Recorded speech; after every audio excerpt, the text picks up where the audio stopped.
Hello दोस्तों, कैसे हैं आप लोग। आई होप आप अच्छे होंगे दोस्तों, और मेरे वीडियो को देखकर थोड़ा बहुत अपनी जानकारी ज़रूर बढ़ा रहे होंगे, ऐसी मैं उम्मीद करता हूं दोस्तों। तो चलिए दोस्तों, आज एक नई चीज़ पर हम बात करते हैं दोस्तों। ये भी बहुत अच्छी चीज़ है दोस्तों, इसके बारे में सबको पता होना चाहिए। तो चलिए दोस्तों, देखते हैं ये क्या है। आज़ादी का अमृत महोत्सव। आज़ादी का अमृत महोत्सव हम जानते हैं, ये हमारी जो है भारत सरकार इस चीज़ को मना रही है, बिकॉज अपने देश को आज़ाद हुए 75 साल होने वाले हैं जस्ट। ये जैसे हमारा 15 अगस्त आएगा दोस्तों 2022 का, तो हमारी वो 75वीं वर्षगांठ होगी दोस्तों आज़ादी का। तो आज़ादी का अमृत महोत्सव इसीलिए मनाया जा रहा है दोस्तों, क्योंकि उस दिन जो है हमारा 75 वर्ष पूरे हो जाएंगे आज़ाद हुए देश को। तो इस पर कई तरह की जागरूकता के लिए ये चीज़ मनाया जा रहा है। वैसे इसकी स्टार्टिंग कर दी गई है मार्च 2021 से ही दोस्तों। तो आगे चलिए देखते हैं इसमें क्या क्या है दोस्तों। देखिए दोस्तों, इसकी मेन बातें हैं दोस्तों, यहाँ देखते हैं। आज़ादी अमृत महोत्सव का अर्थ है दोस्तों स्वतंत्रता की ऊर्जा का अमृत, स्वतंत्रता संग्राम के योद्धाओं की प्रेरणा का अमृत, जिसमें नए विचारों और प्रतिज्ञाओं का अमृत और आत्मनिर्भरता का अमृत, मतलब एक बहुत ही सुखद स्थिति की अनुभूति करना दोस्तों, उसको ही कहते हैं किसी चीज़ का एक अमृत की तरह महोत्सव, महा उत्सव जिसको कहेंगे दोस्तों। तो देखिए, इसलिए यह महोत्सव राष्ट्र जागरण का पर्व है, सुशासन के सपनों को साकार करने का त्यौहार और वैश्विक शांति और विकास का त्यौहार दोस्तों। तो देखिए, आगे चल के इसमें क्या देखते हैं कि आज़ादी का अमृत महोत्सव आज़ादी के 75 साल और इसके लोगों, संस्कृति और उपलब्धियों के गौरवशाली इतिहास को मनाने के लिए भारत सरकार की एक पहल है दोस्तों।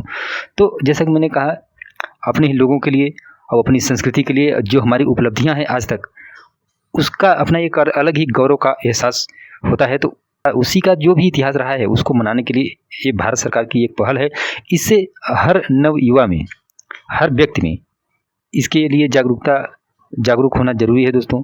तभी हम ये एहसास कर पाएंगे, अब समझ पाएंगे कि हम जिस देश के साथ जुड़े हुए हैं वो हमारे लिए कितना मायने रखता है, और हमसे किस तरह जुड़ा हुआ है, हमारी जिम्मेदारी भी इसको लेकर किस तरह से महत्व रखती है दोस्तों, उसी के बारे में ये सब है दोस्तों।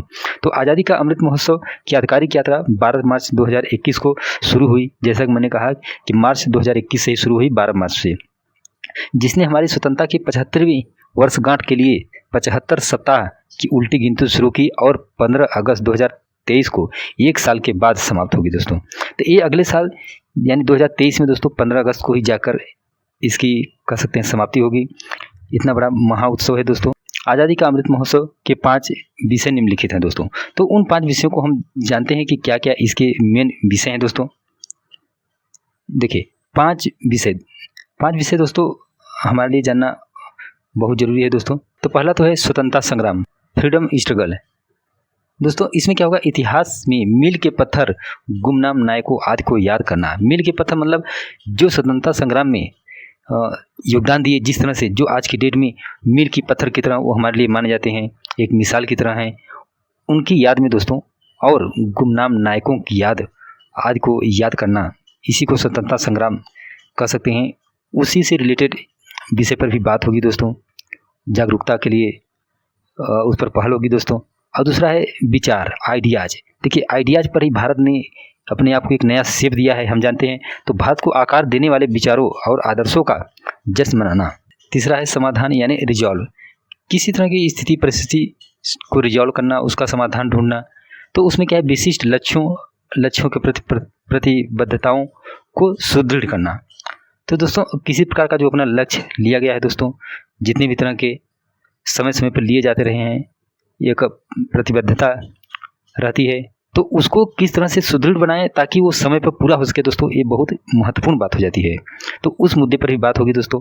अब अगला है एक्शंस, क्या हम एक्शन लेंगे, किस तरह से नीतियां अपनी लागू करेंगे, किस तरह से उनमें हम बदलाव करेंगे दोस्तों। तो देखिए, नीतियों को लागू करने और प्रतिबद्धताओं को साकार करने के लिए उठाए जा रहे कदमों पर प्रकाश डालना, क्योंकि इस पर प्रकाश डालना दोस्तों बहुत ज़रूरी है। यही हमारे कह सकते हैं विकास की एक धरोहर है, जो आगे चलकर साकार होते हुए दिखेगी दोस्तों। और 5वीं है दोस्तों अचीवमेंट्स, अचीवमेंट्स। अब तक हमने विभिन्न क्षेत्रों में क्या क्या प्रगति की है दोस्तों, कितना हमने अचीवमेंट किया, क्या क्या अचीव किया। तो विभिन्न क्षेत्रों में विकास और प्रगति का प्रदर्शन जो भी हमने अचीव किया है, उससे रिलेटेड हम इस पर जो है जानेंगे, उसके बारे में इसकी 5वीं थीम है दोस्तों, 5वीं विषय वस्तु है दोस्तों। तो आप देख सकते हैं कि 5 यहाँ पर विषय वस्तु हैं जिन पर बात की जाएगी, जिनसे रिलेटेड जागरूकता और जानकारी दी जाएगी, ताकि हर व्यक्ति को, हर देशवासी को इसके बारे में जानकारी मिले। तो आगे देखिए दोस्तों, इसमें क्या है कि हर घर तिरंगा का एक जो है इस तरह से प्रतिबद्धता ली गई है कि हर घर तिरंगा हो। तो इस आज़ादी के अवसर पर हम जानते हैं भारत सरकार ने खुद ही इस तरह का मतलब गाइडलाइन दिया है, एक अपना विचार प्रस्तुत किया है, और इस तरह से लोगों के लिए एक खुशी की बात होगी दोस्तों कि हर घर, हर कोई तिरंगे को अपने यहाँ पर उस दिन लगा सकता है। और लगाने का जो टाइम होता है दोस्तों, जैसे सूर्य उदय के बाद ही लगाना है और सूर्यास्त होने से पहले उसको निकालना भी है, तथा उसको सही स्थिति में लगाना है। उस पर हालांकि हम आगे बात करेंगे दोस्तों। तो ये बहुत ज़रूरी बात है दोस्तों, और इससे क्या होगा कि हर किसी के अंदर से जो है देशभक्ति की जो एक भावना है वो बनी रहेगी दोस्तों। इसी के लिए पहल की गई है। तो इसमें क्या जैसे दोस्तों देखिए, भारतीय राष्ट्रीय ध्वज पूरे राष्ट्र के लिए राष्ट्रीय गौरव का प्रतीक है दोस्तों। आज़ादी का अमृत महोत्सव के तहत सभी प्रयासों की देखरेख करने वाले माननीय गृह मंत्री ने हमारे ध्वज को और सम्मानित करने के लिए हर घर तिरंगा के कार्यक्रम को मंजूरी दे दी है। यह हर जगह भारतीयों को अपने घर पर राष्ट्रीय ध्वज फहराने के लिए प्रेरित करने की परिकल्पना करता है दोस्तों। ध्वज के साथ हमारा संबंध हमेशा व्यक्तिगत से अधिक औपचारिक और संस्थागत रहा है। अब तक दोस्तों हमने क्या देखा है, इसको कुछ खास जगहों पर ही लगे हुए हम देखते हैं, जैसे कुछ संस्था हो गए या कुछ औपचारिक रूप से जो व्यक्तिगत कुछ व्यवस्था है दोस्तों, जहाँ पर कह सकते हैं जो ऑफिसेज हैं, उन्हीं जगहों पर हम इसको देखते थे दोस्तों, स्कूल कॉलेजेस इंस्टीट्यूट वगैरह में देखते थे। लेकिन अब क्या होगा, ये हर घर पर इसको लगाकर एक अलग ही तरीके से सेलिब्रेट किया जा सकता है दोस्तों। तो स्वतंत्रता के 75वें वर्ष में एक राष्ट्र के रूप में ध्वज को सामूहिक रूप से घर लाना इस प्रकार न केवल तिरंगे से व्यक्तिगत संबंध का प्रतीक बन जाता है, बल्कि राष्ट्र निर्माण के प्रति हमारी प्रतिबद्धता का प्रतीक भी बन जाता है। इस पहल के पीछे का विचार भावना का आवाहन करना है दोस्तों। लोगों के दिलों में देशभक्ति की भावना जगाएं और अपने राष्ट्रीय ध्वज के बारे में जागरूकता को बढ़ावा दें। इस तरह से घर के हर सदस्य को एहसास होगा कि इसका क्या महत्व है और इसको समझेंगे दोस्तों। क्योंकि बहुत से ऐसे लोग हैं जो आज की डेट में न तो किसी संस्था में जा पाते हैं, ना ही किसी स्कूल कॉलेज में जा रहे हैं, उनका जो मान लीजिए या तो पढ़े लिखे नहीं हैं या उनका काम इस तरह से है कि उस जगहों से उनका उतना नाता नहीं है। तो ऐसे जब अवसर आते हैं दोस्तों, जिस दिन की तिरंगा झंडा लहराया जाता है दोस्तों, फहराया जाता है, तो उस दिन को वो एहसास नहीं कर पाते, उसमें शरीक नहीं हो पाते। तो ये जो पहल है दोस्तों, ये बहुत अच्छी पहल है, इसलिए जो है ये सब किया जा रहा है। तो आगे देखिए दोस्तों, एक जानकारी ये बहुत इंपॉर्टेंट हो जाती है कि तिरंगे की माप का सही अनुपात और रंग का सही तरीका किस तरह से होना चाहिए दोस्तों। बिकॉज जब इस बार हर घर तिरंगा लगाया जाना है तो दोस्तों ये हमारे लिए क्या होगा, हम अपने तरीके से भी झंडे को बना सकते हैं। इस पर कुछ एडवाइजरी जारी की गई है, एडवाइजरी मतलब सलाह दिए गए हैं कि आप किस तरीके से किन बातों का ध्यान रखकर तिरंगे को स्वतः भी बना सकते हैं और मार्केट से खरीद सकते हैं, और जहाँ पर भी जो भी उपलब्ध इसको करवाएगा, जैसे बहुत लोग इसको बना के मार्केट में बेचेंगे भी दोस्तों, ताकि लोग, चूँकि खरीद कर ही इसको लगाना है या तो सेल्फ इसको अपने तरीके से बनाइए दोस्तों अच्छे से। तो इसको क्या है दोस्तों, इसकी कुछ गाइडलाइंस हमें जानना जरूरी है। तो जैसे झंडे को पहली बात तो क्या है दोस्तों, देखिए सही तरीका क्या है कि जो हरा रंग है वो नीचे होना चाहिए, केसरिया रंग ऊपर होना चाहिए। ये केसरिया रंग है दोस्तों, ये हरा रंग है, और बीच का व्हाइट रंग है जिसमें कि ये एक चक्र है, जिसमें 24 हम जानते हैं कि इसके अंदर ये होती हैं, तीलियां होती हैं दोस्तों।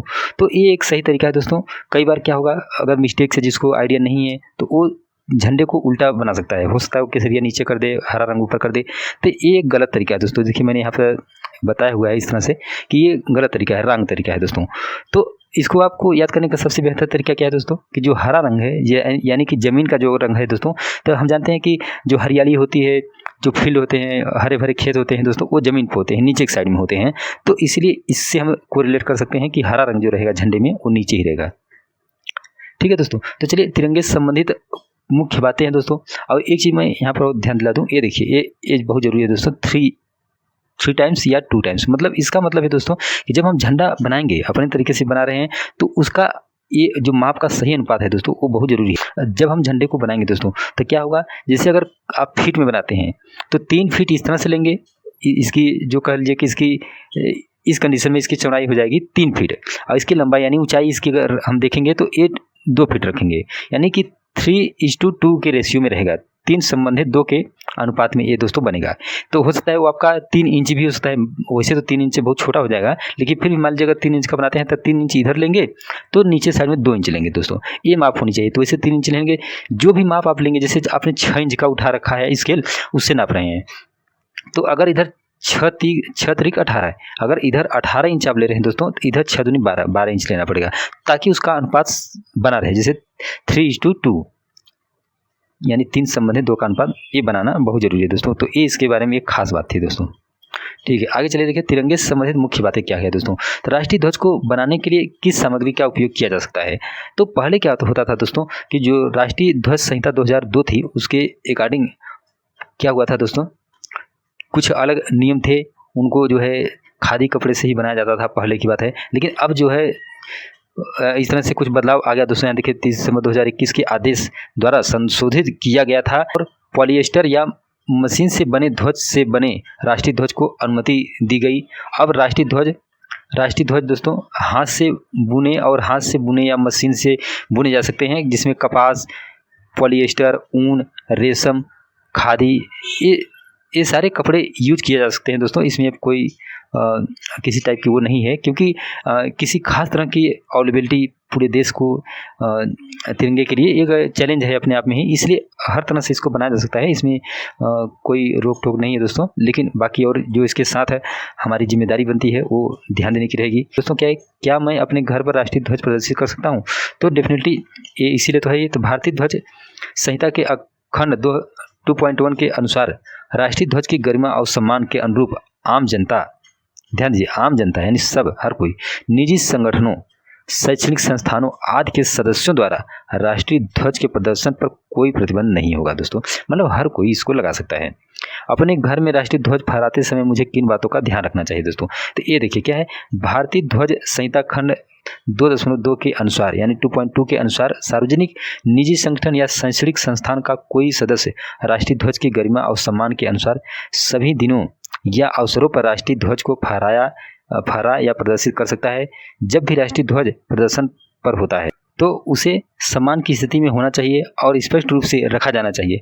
क्षतिग्रस्त या अस्त व्यस्त राष्ट्रीय ध्वज को प्रदर्शित नहीं किया जाना चाहिए, यानी उसको सही तरीके से उसको लगाना है दोस्तों। वो ऐसा न हो कि झुका हुआ हो दोस्तों, वो बिल्कुल सीधा हो, स्ट्रेट हो, उस तरह उस पोजीशन में लगा हुआ होना चाहिए।